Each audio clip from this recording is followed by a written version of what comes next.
कहानी खजाने की चाबी। रामेश्वर जी एक छोटे से शहर में एक सरकारी दफ्तर में क्लर्क थे। एकदम ईमानदार, कर्मठ और उसूलों के पक्के। दफ्तर के बाकी कर्मचारी घूसखोर, लालची किस्म के थे। हर काम के लिए आने वाले से रिश्वत लेते थे।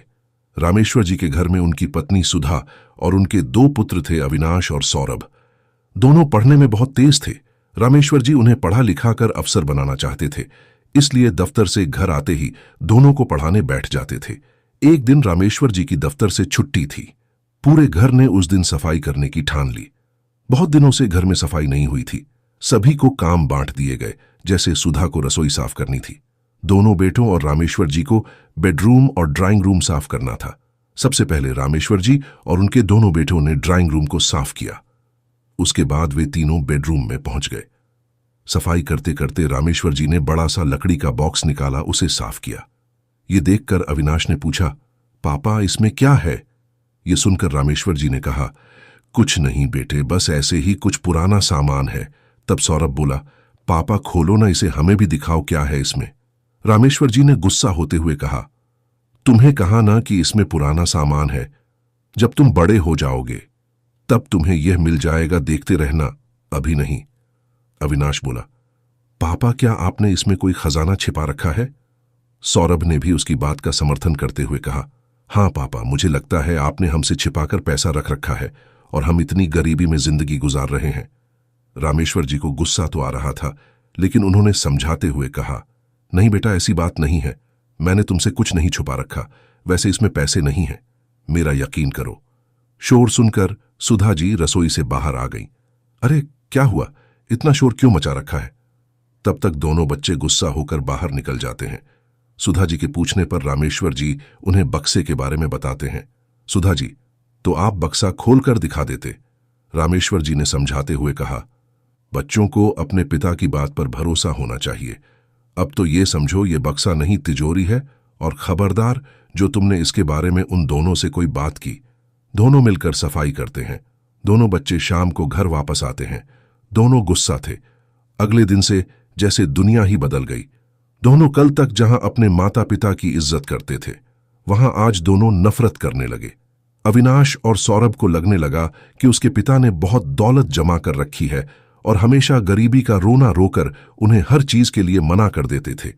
वे बेचारे ये सोचकर कि पापा ईमानदार हैं, रिश्वत नहीं लेते, लेकिन उनके पापा ने तो बहुत पैसा दबाकर रख रखा है।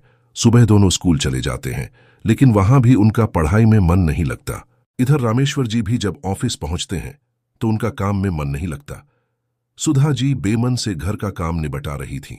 पूरे घर का माहौल बदल गया था। दोपहर को दोनों बच्चे घर आते हैं। रास्ते में उन्होंने प्लान बनाया था कि घर जाकर सबसे पहले उस बक्से की चाबी ढूंढेंगे। घर आकर उन्होंने सुधा जी से भी ढंग से बात नहीं की। खाना खाकर अपने कमरे में चले गए। कुछ देर बाद सुधा जी घर का सामान लेने बाजार गईं। उनके जाते ही दोनों ने चाबी ढूंढना शुरू कर दिया। पूरा घर छान मारा, लेकिन उन्हें कहीं भी उस बड़े से ताले की चाबी नहीं मिली। फिर सौरभ ने एक हथौड़ी लेकर ताला तोड़ना शुरू कर दिया, लेकिन पुराने जमाने का ताला था जो कि बहुत मजबूत था, वह टस से मस न हुआ। दोनों थक हार कर बैठ गए और मम्मी के आने से पहले सब कुछ पहले जैसा कर दिया। शाम को रामेश्वर जी आए। वे बच्चों को पढ़ाने बैठे, लेकिन दोनों ने पढ़ने से मना कर दिया। रामेश्वर जी ने सोचा बच्चे नाराज हैं, कुछ दिनों में मान जाएंगे। इसी तरह कुछ समय बीत गया, लेकिन दोनों बच्चों का गुस्सा कम होने के बजाय बढ़ता ही जा रहा था। अब वे दोनों नए कपड़ों, खिलौनों के लिए जिद करने लगे। मना करने पर वह अपने माता पिता को उल्टा सीधा सुनाने लगे थे। उनकी नजर में माता पिता की कोई इज्जत नहीं रह गई थी। रामेश्वर जी इस बात से बहुत दुखी थे। एक दिन जब अविनाश और सौरभ सो रहे थे, तब रामेश्वर जी अपनी पत्नी सुधा के साथ घर छोड़कर चले गए। जब दोनों उठे तो देखा मेज पर एक चिट्ठी रखी है। उस पर एक बड़ी सी चाबी रखी थी। सौरभ ने लपक कर चाबी उठा ली। अविनाश बोला, पढ़ जरा चिट्ठी में क्या लिखा है। सौरभ ने पढ़ना शुरू किया। बेटा अविनाश और सौरभ, तुम्हें लगता है मैंने खजाना छिपा रखा है, इसलिए आज ये खजाना मैं तुम्हें सौंप कर जा रहा हूं। हम दोनों ये घर और खजाना तुम्हें देकर जा रहे हैं। तुम दोनों हमेशा खुश रहना। यह पढ़कर दोनों के होश उड़ गए।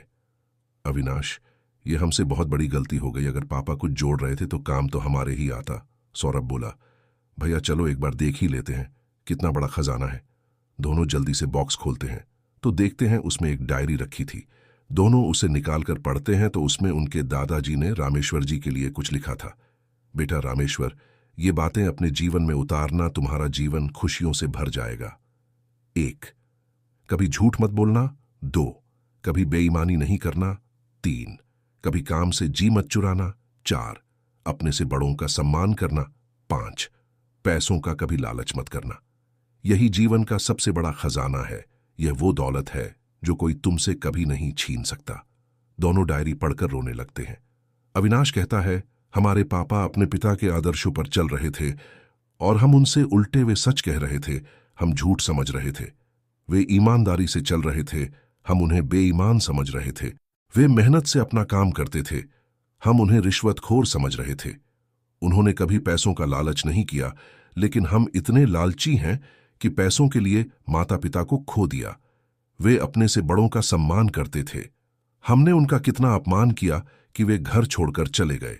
दोनों सब कुछ छोड़कर माता पिता को ढूंढने के लिए चलने की तैयारी करते हैं। घर का ताला बंद करके जैसे ही बाहर निकलते हैं, सामने से रामेश्वर जी और सुधा जी आते दिखाई देते हैं। दोनों बच्चे उनसे लिपट जाते हैं और रोने लगते हैं। रामेश्वर जी कहते हैं, बेटा तुम्हें सही रास्ते पर लाने के लिए ही हम चले गए थे। दोनों उनके पैरों में गिरकर माफी मांगने लगते हैं और उस दिन से दोनों माता पिता की सेवा करने लगते हैं। एक गरीब बच्चे की कहानी। शाम का समय था। गांव की चौपाल पर बहुत से लोग इकट्ठा थे। चौपाल पर सरपंच जी अन्य पंचों के साथ बैठे बंसी काका का इंतजार कर रहे थे। सरपंच हरदयाल ने खेड़ होकर कहा, क्यों रे हरिया, तूने बताया नहीं था बंसी को पंचायत में आने के लिए? हरिया घबरा गया। मालिक, मैंने तो उसे कल ही बता दिया था और वह कह भी रहा था आने के लिए, लेकिन न जाने अब तक क्यों नहीं आया। सरपंच ने कहा, जा दौड़ के उसके घर, और आने में आनाकानी करे तो लट्ठ बजा दियो। हरिया जाने के लिए तैयार हो रहा था, तभी दूर से बंसी काका अपने लड़के श्याम के साथ आते दिखाई दिए। आते ही सरपंच ने पूछा, क्यों रे बंसी, कल हरिया ने तुझे बताया न था कि चौपाल पर आना है, फिर क्यों नहीं आया? बंसी काका हाथ जोड़कर खड़े हो गए। सरपंच जी माफ कर दीजिए, सुबह खेत में पानी लगाने गया था, वहां एक बाड़ टूटी हुई थी, उसे सही करने में समय का पता नहीं चला। आगे से ऐसी गलती दोबारा नहीं होगी। ये सुनकर एक पंच ने कहा, चलो सरपंच जी, पंचायत की कार्यवाही आगे बढ़ाते हैं, वैसे भी काफी देर हो चुकी है। बंसी काका सर झुकाए खड़े थे। फिर सरपंच ने आगे कहना शुरू किया, सुन बंसी, तेरे लड़के श्याम ने कल स्कूल में कुंवरपाल के लड़के से लड़ाई की। उसके बाद कुंवरपाल के खेत में इसने अपनी बकरियां छोड़ दी, इसकी सारी फसल खराब हो गई। बंसी काका चुपचाप सर झुकाए खड़े रहे, लेकिन श्याम ने जवाब दिया, सरपंच जी, झगड़ा इसके लड़के ने शुरू किया था। इसके लड़के ने मुझसे कहा कि तू गरीब भिखारी स्कूल में क्या कर रहा है, जाकर बकरी चरा। सरपंच ने कुंवरपाल से कहा, कुंवरपाल तेरा लड़का कहाँ है, बोला उसे पूछते हैं। कुंवरपाल बोला, सरपंच जी, मेरा लड़के को इसने मारा है, वह तो उठ भी नहीं पा रहा है। सरपंच ने गुस्से में कहा, क्यों रे श्याम, इतनी सी बात पर इतना मारा कि वह खड़ा भी नहीं हो पा रहा है। अब बंसी काका के सब्र का बांध टूट गया। उन्होंने कहा, सरपंच, एक तरफ की बात सुनकर भड़क रहे हो। इसका लड़का अभी भी स्कूल में है, झूठ बोल रहा है। उल्टा इसके लड़के ने दूसरे लड़कों के साथ मिलकर श्याम को पीटा है। देखो। बंसी काका ने श्याम की कमीज उतार कर दिखाया, पीठ पर चोट के निशान थे। ये सुनकर कुंवरपाल के पसीने छूट गए। वो तपक से बोला, ये झूठ बोल रहा है, मेरा लड़का घर पर पड़ा है, इसने शाम को बकरी छोड़ी, मेरे खेत में इसे हर्जाना तो देना ही पड़ेगा। सरपंच बोला, झूठ कौन बोल रहा है, इसके लिए हम बैठे हैं। बोला, अपने लड़के को घर से देखें, किसे ज्यादा चोट लगी है। कुंवरपाल कुछ नर्म पड़ते हुए बोला, अब इतनी सी बात के लिए लड़के को बुलाने की क्या जरूरत है, हमें बस फसल का हर्जाना दिलवा दो। सरपंच ने समझते हुए कहा, हाँ तो बंसी, ये बता, चल बच्चों का झगड़ा था, छोटे तेरे बेटे को भी आई, उसके बेटे को भी, लेकिन फसल खराब करने की क्या जरूरत थी?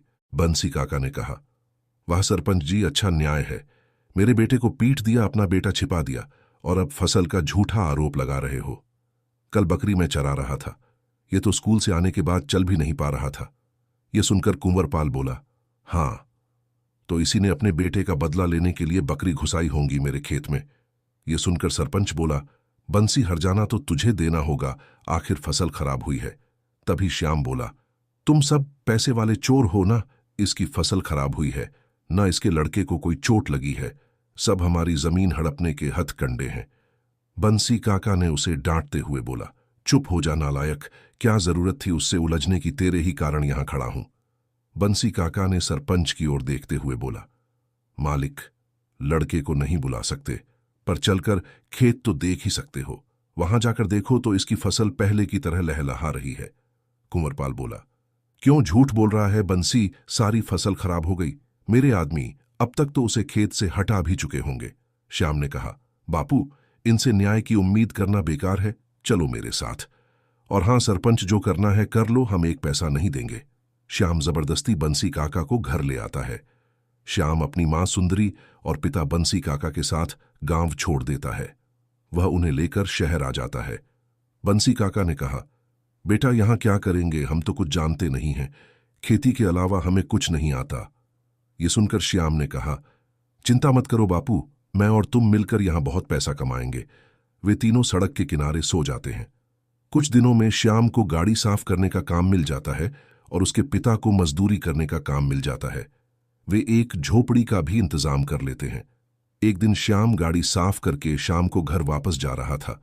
तभी उसे एक बुजुर्ग मिले जो सड़क के किनारे बैठे थे। श्याम ने पूछा, बाबा क्या बात है, कुछ परेशान हो?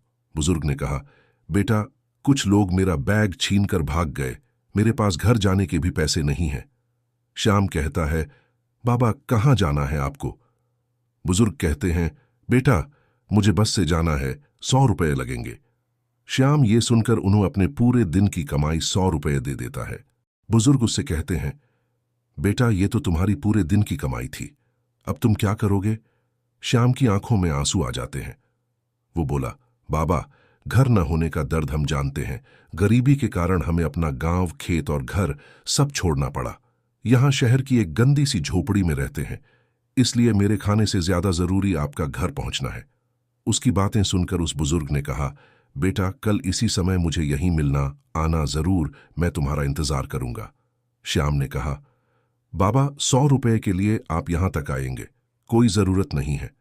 वैसे तो मैं दिन भर यहीं पास के सिग्नल पर गाड़ी साफ करता हूं, लेकिन आपकी मदद मैं इसलिए नहीं कर रहा कि मुझे आपसे ये वापस चाहिए, कल फिर मेहनत कर लेंगे। तब उस बुजुर्ग ने कहा, बेटा ये पैसे तो मैं तुम्हें वापस नहीं करूंगा, पर एक बार मेरे कहने से मिलना जरूर। अगले दिन शाम को श्याम उसी रास्ते से गुजरा। तभी उसे कल की बात याद आ गई। वह कुछ देर वहां रुका, पर उसे लगा वो तो सब भूल गए होंगे। तभी वहां एक कार आकर रुकी। आलीशान गाड़ी, उसकी पिछली सीट पर वही बुजुर्ग बैठे थे। बेटा मैं तुमसे मिलने आ गया, आ जाओ गाड़ी में बैठ जाओ।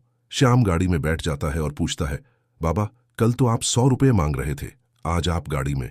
बुजुर्ग ने कहा, बेटा कल भी गाड़ी से आया था, लेकिन यहां भीड़ बहुत रहती है, इसलिए मैंने गाड़ी से उतरकर उसे वापस भेज दिया। तभी किसी चोर ने मुझे गाड़ी से उतरते देख लिया और उसने मेरा बैग छीन लिया। मेरे सारे पैसे उसी बैग में थे। आगे बुजुर्ग ने कहा, मुझे अपने घर ले चलो, मैं तुम्हारे माता पिता से मिलना चाहता हूं। श्याम उन्हें अपने घर के पास ले गया। फिर वो अपने माता पिता को वहीं ले आया। बुजुर्ग ने कहा, आपका बेटे का दिल बहुत बड़ा है, इसने मेरी मदद की थी खुद भूखे रहकर। वे बुजुर्ग तीनों को अपने आलीशान बंगले में ले गए। श्याम के माता पिता को उन्होंने घर की देखभाल का जिम्मा सौंप दिया और श्याम का दाखिला स्कूल में करा दिया। कुछ दिन बाद बुजुर्ग उन तीनों को लेकर उनके गांव पहुंच गए। वहां उन्होंने उनका घर और खेत, जिस पर सरपंच ने कब्जा कर रखा था, उसे छुड़ा दिया। गांव में एक आदमी को उनके घर और खेत की जिम्मेदारी का काम दे दिया। गांव वाले हैरान थे कि गरीब बंसी काका और उनका बेटा श्याम इतने अमीर कैसे हो गए। उसके बाद बंसी काका अपनी पत्नी और श्याम के साथ महीने में एक बार अपने गांव जाने लगे। कभी कभी वो बुजुर्ग भी उनके साथ होते। शिक्षा, अच्छे कर्मों का फल अच्छा ही मिलता है।